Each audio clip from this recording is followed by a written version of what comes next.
loud and clear. Kimi, ipinagsigawang si Paulo ang icing sa ibabaw ng cupcake niya.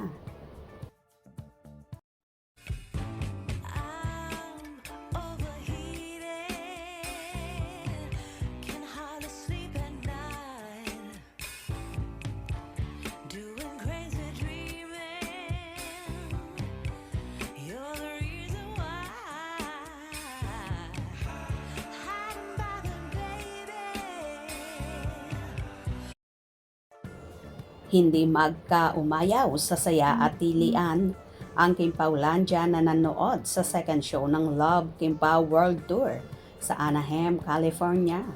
Punong-puno ng tao ang nasabing venue at sinasabing mas malaki ito kaysa naunang show nila sa Redwood City. Kaya naman mas maraming tao ang nakapanood at napasaya ng Kimpau. Habang nagkukulitan ang Kimpau sa stage at nagbubulungan, unang bumulong si Paulo kay Kimi kung saan nagulat si Kim at napasigaw. Ayon pa kay Paulo, ikaw ang isa sa pinakamasipag. Sambit naman ni Kim, thank you. Masipag saan? Sa trabaho, ang dami mong ginagawa eh. Sambit ulit ng aktor. Habang si Kim naman, sinabing, ako naman sa dami kong nakilala, ikaw yung icing sa ibabaw ng cupcake ko, kung saan nagsigawan ang mga taong nanonood. Pero ako naman, sa dami kong nakilala, ikaw yung icing sa ibabaw ng cupcake.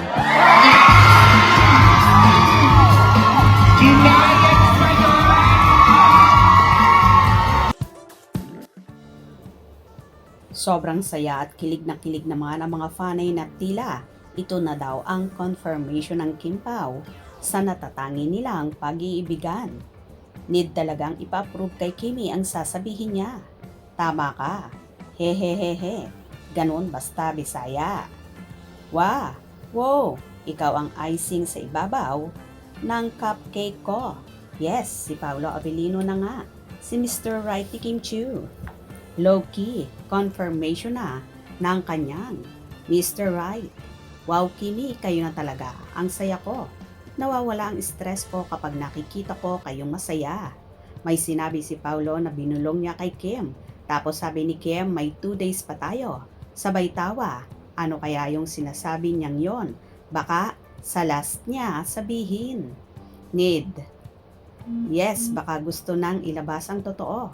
Pero si Kim, ayaw pa dahil may 2 pang event sila. Sa May, tsaka birthday na ni Pao sa May 13 ata. Marunong talaga itong si Kimi ng marketing kung saan humahakot talaga ng sales sa negosyo. Hihihihi. Baka pa birthday ni Kim kay Paulo ang pag-amin. Masaya tayong lahat. Manifest natin. Wow, i-manifest natin to. Ha ha ha ha. Basta Chinese, ganyan. Ayi, amina na. Hala, sana sabihin na nila sa last. Kasi sabi ni Kim, ala may tong show pa tayo. Ha ha ha ha. Sana, manifesting yun din ang iniisip nyo. Yun din ang iniisip ko. Ha ha ha ha. Meron pang 2 sa month of May, May 13. Kasi mag-birthday si Pau Pau. Baka doon na talaga manigas sa mga bashers at haters ng Kim Pao. Grabe, yung kilig ko te. Umaapaw. Si Pau na talaga ang Mr. Right niya. Siya na talaga si Mr. Right. Ikaw ang icing ng cupcake ko. Ang saya-saya ko talaga pag nakikita ko ang Kim Pao. Grabe na talaga kayo Kim Pao, nakakawala kayo ng pagod. Tameme ka, Paulo Abilino. Ha ha ha ha. Huli si Kim. Meron na siyang Mr. Right.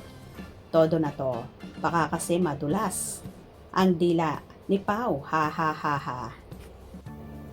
Ay wow, need pa talaga ni Pao ng approval ni Kimi. Kayo nagpapasaya sa akin. Wow na wow. Aminin nyo na kasi. O diba? Halos lahat ay kilig na kilig sa sinabing yun ni Kimi na si Paulo ang icing sa ibabaw ng cupcake niya. Posible na nga bang umamin ng Kim Pao sa natatangi nilang relasyon? Hope you enjoyed. Please subscribe for more info.